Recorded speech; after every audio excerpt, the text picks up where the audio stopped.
tem 5 dias de próximo governo novo, já acaba a ruta de crise, isso aqui basta grave.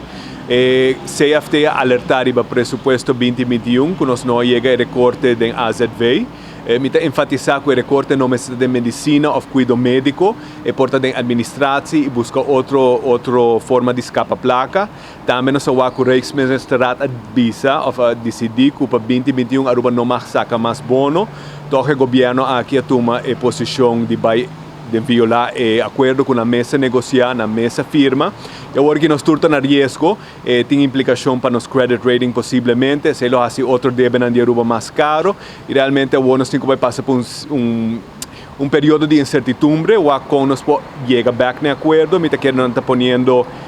nosso país na peligro, nossa recuperação econômica na peligro, nossa sobrevivência na peligro, e então houve mal começo para um governo que não tem nenhum simang sinta,